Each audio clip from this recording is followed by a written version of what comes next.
This isn't just a podcast, it's a movement. The Middle Ground Mike is fighting for truth and unity. Subscribe now or support us today. Links are in the notes. Stand with us. This is Joe, Finding the Middle Local Edition, where facts matter, nuance wins, and Michigan voters lead the way. I'm Joe, and today's episode is your guide to the Michigan 2025 elections, happening on November 4th. From Detroit to mayor to your neighbor's school millage. These votes hit closer to home than anything coming out of Washington. And before we dive in, go to the middlegroundmike.com/newsletter to get weekly updates and special editions sent to you whenever we have something drop. No spin, no spam, just the facts. Let's go. There will also be a link on our Facebook for all the facts and sources for all of this information. Detroit, this is your blueprint moment, with Mike Duggan's 12-year era ending. And he has done a lot for the city, even if you don't like him. Voters are going to face a stark contrast, continuity versus conviction. Glengarriff/WDIV's polls, these are latest ones, has Sheffield at 38% and Kinloch at 14%. Deadline Detroit has Sheffield at 32, Kinloch 25. October Snapshot Wiki, Sheffield 65, Kinloch 14, and undecided 5. So pretty much a pretty strong projection that Sheffield, Mary Sheffield, is going to win the mayor's race, buoyed by her council base and early voting advantage. Kinloch's best shot is a late surge from church-based voters and precincts on the west side. Let's see how that one turns out. I encourage everybody to always go out and vote. Detroit City Clerk race. Incumbent Janice Winfrey advanced from unopposed from the primary. Projected, she's a shoo-in. Our thoughts here on the show, Sheffield offers stability, Kinloch offers conviction.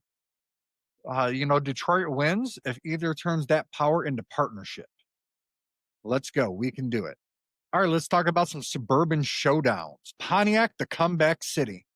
Mike McGinnis, council president there, 45% in the primaries versus Kermit Williams, former city council, 25%. McGinnis has the fundraising edge with 50,000 plus grassroots, but Williams is being boosted by neighborhood networks. So far in the projections, from what I can find, is it looks like Mike McGinnis is going to win. That's where it is leaning. I am not making that prediction. From what I can find, it is very close. Hamtramck, the quote-unquote global village. Adam Al-Harbi versus Muhith Mahmoud, I'm sorry. There's no public poll that I've seen. It's an immigrant majority electorate there. It's split between older Bangladesh bloc and, younger voters. It's a toss-up, but lean Al-Harbi if the youth turnout spikes, which it may, considering everything that's going on. Sterling Heights, the quiet giant. Incumbent mayor there, Michael Taylor versus Matthew Ryan, who's an entrepreneur. It's a real tight race. There's no new polls, but the poll that I have seen has Taylor leading slightly based on past re-election numbers. The projections right now are leaning for Michael Taylor, 3 to 5 point edge. Here's our thoughts on that, right? Stability or shakeup. Michigan suburbs are craving leaders who listen, not just lecture and tell people what they should think. Let's kind of look at Lansing full slate, right? Mayor Andy Shore, a third-term bid versus Ben Lopez versus Papa Evans. Right now, it looks like Shore is pretty much a shoo-in to win re-election with 55%. The next closest is Lopez at 27%. Obviously, so it's easy projection that Shore is likely re-elected. Though Lopez, a small business base, has momentum on the west side, but I do not see it, from what I can read, I do not see it enough to put him anywhere near over the edge. There is a city charter proposal going on in Lansing. The city council is expand the city council to 9 seats, add a city auditor, and increase BWL oversight. So far, it's close. It's 52% yes, 45% no, 3% undivided. The projection is it's going to pass narrowly. Well, this is not about delivery, or this is about Lansing works when local governments get results. School millages. We'll talk about statewide. Eaton Rapids renewal, $2.5 million a year. It's expected to pass. Olivet, 11-year renewal, expected to pass. Barry ISD, $1 million plus CT and special ed. competitive, but it's still expected is point 0.5 mill career tech strong polling in the county. Right now, from what I'm finding, is 65 support. Currently, Michigan school millages have passed 58% of the time since 2016. Expect majority approvals statewide. Education is an investment.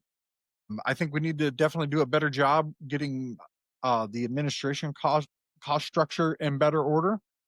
But that's more of an opinion. I think we could definitely gain more from that. But these aren't new taxes; they're down payments on Michigan's future, right? We got to do a good job taking care of our children. Road millages. Hopkins Township, 1 million 4 years. Brighton, it's a renewal for 10 years, projected to pass. And Saline, 1.5 mil renewal projected, huge win on that one. Michigan right now is facing a $2.4 billion road funding shortfall by 2025. The state did make a lot of effort with that.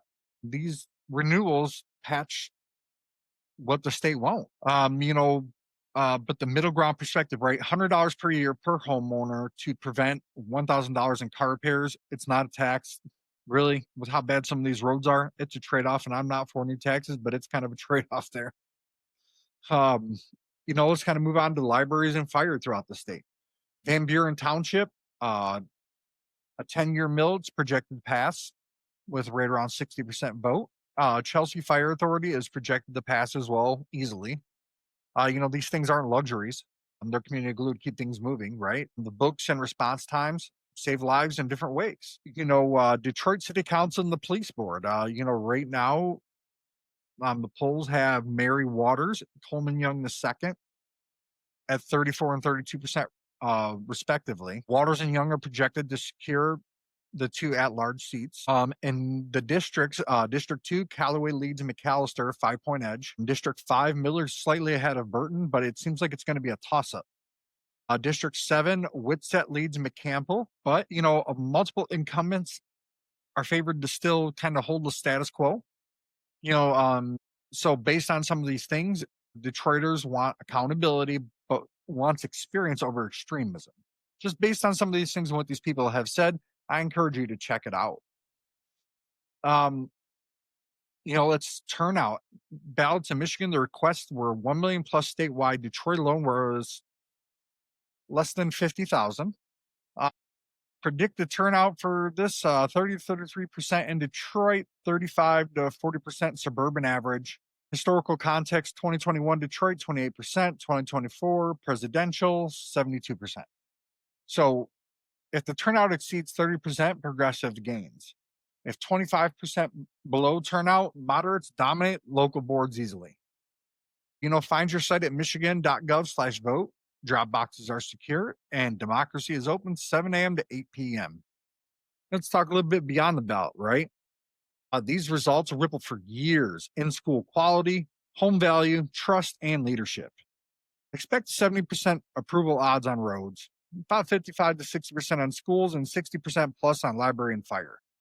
But we don't vote left or right. We vote for function and conviction.